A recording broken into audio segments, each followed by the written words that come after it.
OBC 13% hold, जल्दी हटाओ, जल्दी हटाओ। ओबीसी 13% होल्ड, जल्दी हटाओ, जल्दी हटाओ। बैकलॉग की भर्ती, शीघ्र करो, शीघ्र करो। बैकलॉग की भर्ती, शीघ्र करो, शीघ्र करो। संतोष वर्मा जी संघर्ष करो, हम आपके साथ हैं। अध्यक्ष जी संघर्ष करो, हम आपके साथ हैं। जय एकता, जिंदाबाद, जिंदाबाद, जय एकता, जिंदाबाद, जिंदाबाद। हर जोर जुर्म की टक्कर में, संघर्ष हमारा नारा है। हर जोर जुर्म की टक्कर में, संघर्ष हमारा नारा है। एससी एसटी ओबीसी एकता जिंदाबाद, जिंदाबाद, जिंदाबाद, एससी एसटी ओबीसी एकता। जिंदाबाद, जिंदाबाद। जी भैया, क्या नाम है आपका? मेरा नाम लाल बहादुर अहरवार है। मैं जाक्स का जिला अध्यक्ष हूँ। आज किस प्रकार का आवेदन दिया गया और कलेक्ट्रेट में? आज का ज्ञापन हमारे प्रांतीय आह्वान पर महिला प्रकोष्ठ के तत्वाधान में दिया गया है। विभिन्न 7 सूत्रीय मांगों को लेकर के ज्ञापन दिया गया है, जिसमें प्रमुख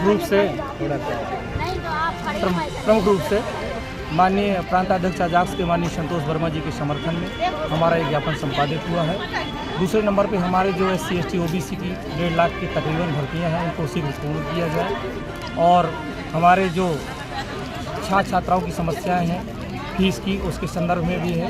और सबसे पहली बात तो ये है कि जो 16 दिसंबर को हमारे कैबिनेट के द्वारा एक डिसीजन हुआ है, उसमें हमारे SC ST OBC भाइयों का सबसे बड़ा नुकसान है, क्योंकि आउटसोर्सिंग प्रथा एक ऐसा दंश है जिसके चलते हमारे SC ST OBC को कोई रोज़गार नहीं मिल पाएगा और हमारा आदमी अमूमन गरीब होता चला जाएगा। हमारा शासन से ये मांग है कि उस अधिनियम को तत्काल रद्द किया जाए और SC ST OBC के रिजर्वेशन को यथावत जारी रखा जाए और आउटसोर्सिंग को तत्काल बंद किया जाए। जी, क्या नाम है आपका? गीता वर्मा और महिला प्रकोष्ठ की जिला अध्यक्ष हूँ।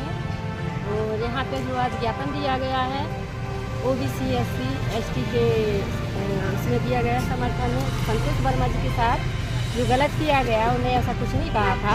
जो कि आपने इतना टूल बना लिया है, जो यहाँ की भारत की जनता है ना, एकदम टूल बना के रखी है। यह समानता की बात करो तो समानता की बात कर ही नहीं सकते, और कोई कुछ भी करता रहे उससे कोई नहीं, आपने एक बात कही है कि भारत की जनता, भारत की आप भी हैं, हाँ। भारत के हम भी हैं। हाँ। क्यों टूल बना लिया? उसकी कोई वजह भी तो रही होगी। उसमें कोई वजह नहीं थी, सिर्फ इसका टूल बनाना के मतलब है ये एक छोटा सा तिनगा से कुछ ना कुछ बना लेते हैं, मतलब कुछ और सोचना होता है उनका। ये गलत बात है। जब हम सब मनुष्य है तो मनुष्य जैसा ही देखा जाए, समानता की भावना से देखा जाए, ना कि इससे देखा जाए कि आप इससे आप उससे। जैसे बेटी क्या कहा उनने के किसने? संतोष वर्मा जी ने IAS है में। जब उनने ऐसा कहा कि समानता की बात करते हैं तो फिर तो उनको इतना बुरा कहा गया। तो हम तो एक कर्मचारी, छोटे से कर्मचारी है, हमको तो कुछ भी हो सकता है ना? क्या तो सूत्री मांगों को लेकर आज ज्ञापन सौंपा है? हम लोगों ने इसीलिए दिया है ज्ञापन, क्योंकि इस ज्ञापन से जो आरक्षण, पदोन्नति, सफाई कर्मचारी है, इनको समानता में लाया जाए, ना कि ये कि आप अस्थायी रूप से रखते हैं। इनका ये शोषण हो रहा है। ठेकेदारी पे, हाँ, ठेकेदारी। कुछ लोगों के द्वारा जो IAS संतोष वर्मा जी है, जो उन्होंने बयान दिए थे या कुछ कहा, तो उनको छाट छूट के इधर से उधर जोड़ के कुछ न कुछ मसाला बना के पेश कर दिया, और कुछ नहीं।